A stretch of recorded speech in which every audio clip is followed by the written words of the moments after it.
Welcome to the Happy Medium Fit podcast. Today I want to talk about my appetite journey. And the reason why I'm saying this is because I've been really thinking about it this week.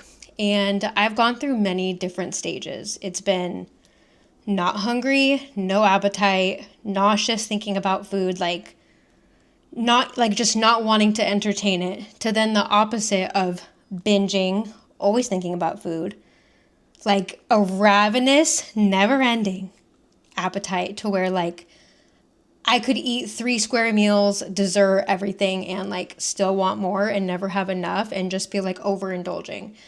And so all of it is starting because of the same root cause. And so it's just interesting how this unhealed view of food and fitness and health and body image and wanting to be skinny, all of these things were the root cause and the stem of it, and the main drivers of both of these, I guess, behaviors and habits and patterns that I've built between being, once again, not hungry at all, between and then the other extreme of just never being able to have enough. So it's the roller coaster, the all or nothing, the 0 or 100 when it came to my appetite.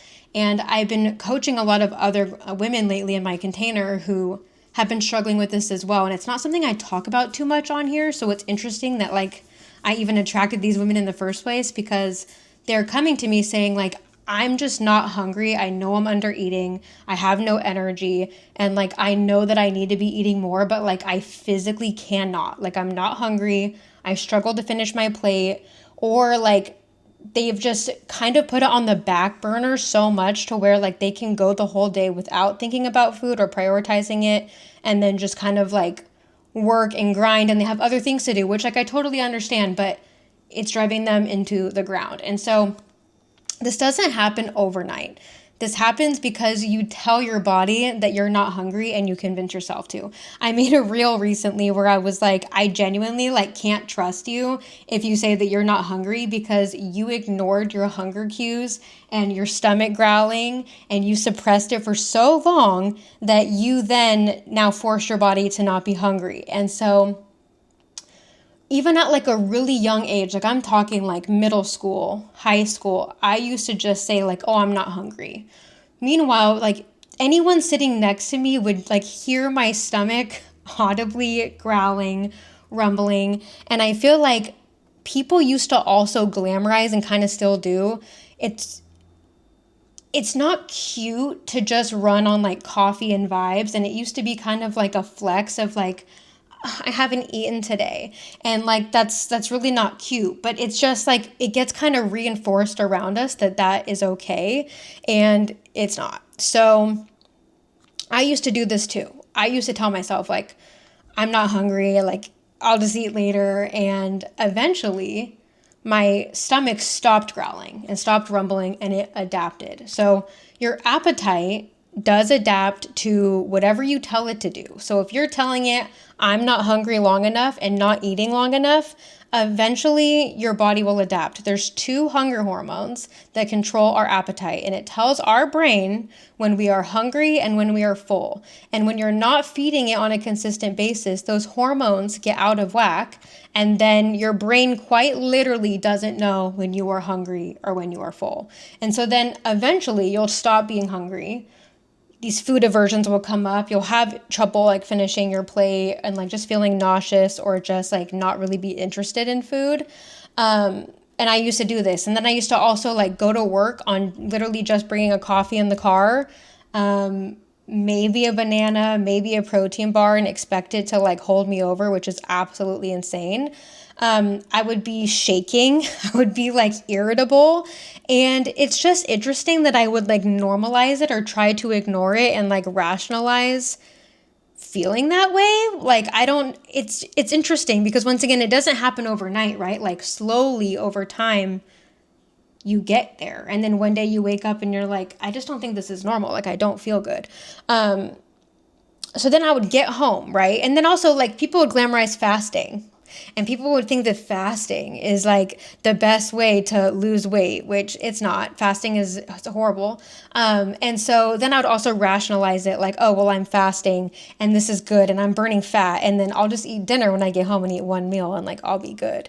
But it was worse because you'd get home and you'd be starving, and then like I would binge everything in sight. I would open up the pantry and be like having a snack while I'm figuring out what's for dinner because like I literally need to get something in my mouth right now because I would be so hungry. And so you'd go now between starving and then binging, and then now you were like fasting, but then it's like, then you just ate all your calories later, and then you were starving all day. And now you're hoarding all your food and your only energy source to the end of the day, which makes no sense because you really need energy first thing in the morning and to get through your day, which is why breakfast is so important. And we'll get to that later. I can talk about that all day. But it's like, if you're going to hoard food at any time, it should actually be in the beginning of the day, not the end. And then I would just tell myself like, it's okay, like I'll eat less tomorrow or whatever, which is once again like horrible. So like you're not hungry because you don't eat. And then if you're doing this as a source of weight loss, or your intended goal is weight loss, and you're not seeing that happen, you have a slow metabolism because it's not being fueled. Your metabolism needs to be like fed every like 4 to 5 hours to be efficient and to be functioning well and fast. So like you're exhausted also throughout the day because like you're going too long in between meals as well. And once again, like if you're struggling with going from the extremes of not being hungry to then being starving, having little to no appetite, like food aversions, and then struggling with like cravings and snacks and like chocolate and all these things, like this isn't normal. This is actually a sign that your body is telling you like something is wrong. And this is genuinely like expecting your car to run without gas and then being confused and calling a friend and calling AAA like, why did my car break down on the side of the road and why wouldn't I keep going? And it's like when they get there, they realize that you ran out of gas. Like it doesn't make sense. But I did this for years and I really didn't realize or like know what was going. Like I wasn't aware, right? And like you don't know what you don't know. And so I really just adapted this because I really wanted to be like as small and as skinny as possible. And I literally thought this is like what you needed to do. But it just sucks because you go over and over and over and over again in the cycle of like starving yourself Monday through Friday and then like eating everything in sight when you're out socializing or on the weekends. And like it just backfires on you so hard and you just stay stuck. And so my most recent client who came in struggling with this, like she knew she had a problem. She's like, like I know that I need to eat more, but I just don't know how. And now I help my clients do it more efficiently than like the way that I had to learn, right? Because it's like with my own story, I had to just figure this out myself and trial and error and kind of learn the science and become a coach. And like I don't ever want someone to have to like become a whole coach and spend years and thousands of dollars to learn how to do this. Like it can be simple. And I'll dive into like what I would recommend my clients to do, but like she literally told me like, I can't eat breakfast. I don't feel, like I can't entertain it in the morning. Like I don't feel good. And I was like, okay, I used to be this way too. And like, how do we get over this? And so the first thing I'm going to say is you have to eat breakfast. And I used to skip breakfast. And then there was a point to where like I would only have like a banana and a tablespoon of peanut butter or a yogurt and granola and like just something small, because you can't just go from eating no breakfast to having, a gourmet French toast breakfast burrito extravaganza. Like you need to ease into it. And so, yeah, I always recommend like start small, yogurt, banana, something quick, a rice cake with peanut butter, just something like easy, not super filling. You could even do like a smoothie or something, just to get your appetite and your metabolism rocking and rolling again. And then slowly increasing your calories over time. I was terrified of gaining weight. I had been dieting and fasting and counting calories and doing every single thing under the sun for so long that like the thought of eating more food genuinely like crippled me. It consumed me. It terrified me. Like I could not imagine eating anything more than what I was eating because I didn't want to gain any weight. And so if I'm already eating this little and the scale is not changing, what on earth is going to happen when I eat more food? I'm gonna gain weight. Like it just seemed like common sense.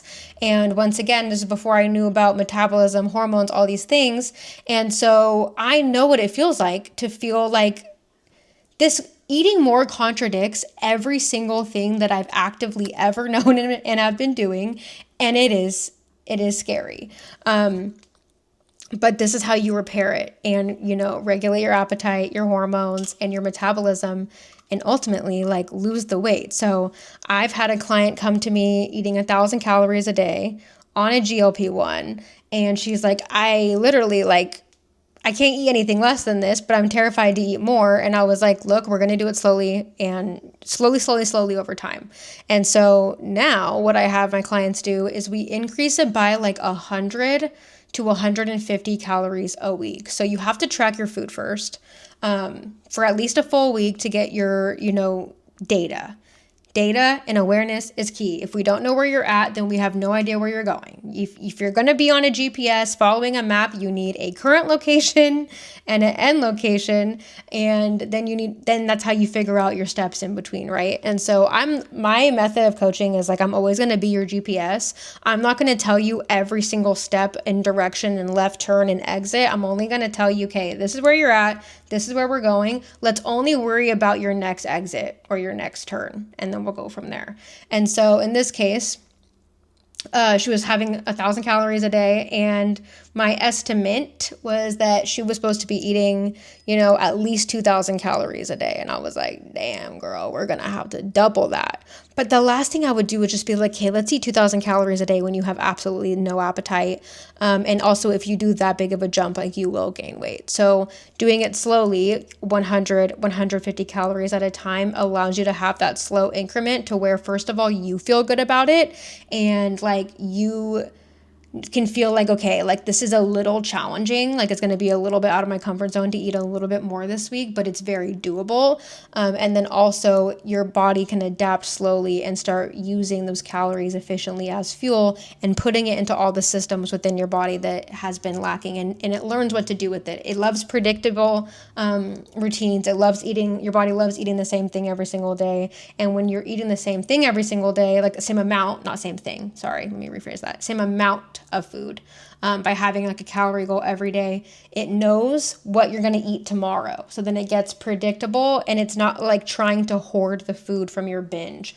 Because when you're doing the under eating, overeating cycle, your body is confused and then stores the belly fat and will not let go of it because it's literally hoarding it for later, because it's like, hey, I know mama gave me a lot of food today and I know she's going to starve me tomorrow. So I'm going to hang on to every calorie so that, she can go to work and function and be a mom and have maybe a brain cell tomorrow. And so your body becomes efficient and it's smart and will do whatever it needs to do, and it won't prioritize fat loss. It doesn't care about fat loss when you don't give it enough food. It cares about keeping your organs running and alive and your brain functioning.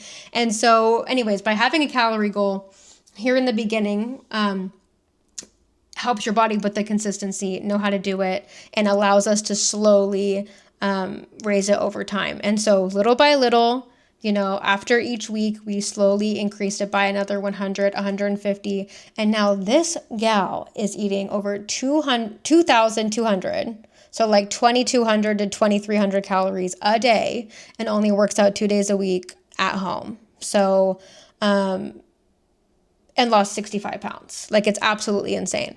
My other client that I got off on a tangent from like this past week that I was telling you about, that like her her primary goal wasn't even weight loss. Like, she's like, I don't even want to lose weight.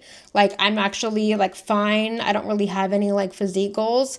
I just feel like ass and I want to feel better, and I know I need to be eating more, and I just don't know how. I can't get myself to do it.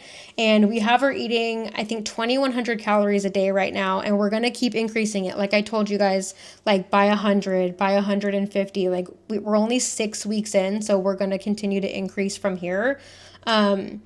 And she's down 8 pounds, even though it wasn't even her goal. Like, I'm just trying to bring her calories up to her maintenance calories, and regulate her appetite and eat more food. Like, that's my only goal right now. But because her body knows what to do with these calories and use it as fuel and use it as energy. Her other goal was her hormones. She's like, I kind of have an irregular cycle. Sometimes, my period is like longer, 1 month to the next, and like I just want to see more regularity there. And she has bad PMS, and 6 weeks in, she literally, like, her cycle is coming quicker now and regulating out. And she said this is the easiest period she's ever had. And I'm like, girl, if you think that this is good, this is just a taste, and it's just gonna get even better. But like, once again, her goal wasn't even weight loss, but the weight loss is happening. Her body's thriving and loving that, and the physique is changing. Like, the fat loss is going, but most importantly, her hormones are then changing. And now she's saying how she's starting to get an appetite. And so anyways, I kind of wanted to talk about my story, and then of course I ended up talking about my clients. But like, sometimes I just feel like it's good to hear more examples than maybe like just mine, and maybe just to validate you in your experience of like, it's not normal to not be hungry. It's not normal to starve yourself all week and then, be binging and literally like ravenous in a bottomless pit on the weekends. And when that happens, you literally can't trust your body. Like, your body cannot be trusted. And so eating only when you're hungry isn't working, because your hunger signals are off, and we need to slowly repair it. Like I said, by just starting with, eating like a light breakfast and tracking your food and slowly raising it by 100 to 150 calories. I will also say protein is very important here. I always say like calories are king and protein is the queen, because protein also helps with you feeling full, feeling satiated and satisfied in between meals, and just helps regulate your hunger and blood sugar and all of that, all the fun sciencey stuff. So anyways, if this is you, like, I hear you and I see you. It just sucks that I struggled with my appetite for so long. And then I feel like also with like, GLPs and everything coming out, and like people kind of learning what food noise is. I just want to let you know that like, that's not your only option to help you get rid of food noise as well. Like, if you're on the opposite end, like if you're starving, that's I'm not starving, sorry. If you're under eating and like starving yourself all week and just don't have an appetite and like you can't get yourself to eat, like, I went over how to slowly increase your food and like get your appetite up.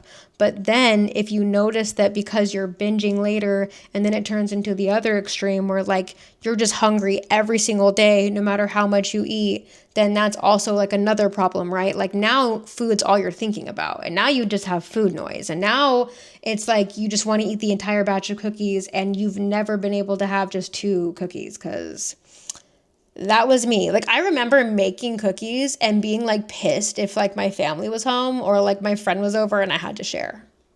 I was a greedy little bitch because I wanted all the cookies to myself, because like I genuinely could not be satisfied. Even up into the recent years, like if I went out to like get ice cream or anything, like I could finish my ice cream, and like if someone else doesn't finish theirs, like I'll finish it. Like, why was I literally just picking up anyone's leftovers? Like, I literally could never feel full. And it would be all I could think about. Like, all week, I just couldn't wait till the weekend to be able to, like, let loose and enjoy food. And, like, it just was a horrible spot to be in. And so by doing this and eating the same food on a day-to-day basis, and by having a protein goal and a, steady calorie goal, this will help regulate that as well. So it will not only help regulate you and have an appetite if you don't have one, but it'll also help you regulate your appetite if you have an overactive extreme one, and just go back and forth between the roller coaster. So, I'm trying to think if I had anything else I wanted to mention. This is my first time ever going live on here and doing a little mini podcast. So I'm going to post this to my page and share it. But yeah, if there's anything I missed, if you have any questions or anything, like, please let me know. I'll comment back and, give you some feedback or whatever and help walk you through it, or maybe even make more content on this topic of something that I missed. Sometimes it's hard for me to remember because, like, it was so long ago for me now, and so it's like, sometimes it's hard for me to remember exactly in the thick of it. But then when I have other clients going through it, it kind of like sparks my memory, or I'm able to help walk them through it. And then it makes me want to immediately turn back around and like share the wealth and share the knowledge with you guys, so that if you're struggling with this, then you can have some game plan with science behind it, and kind of like have some steps that you can implement right away and know what to do. So if you came and hang out, I can't even speak now. It's the end of the day. If you were here and you came in and hung out with me today, I'm so glad that you were here. And I will catch you on the next one.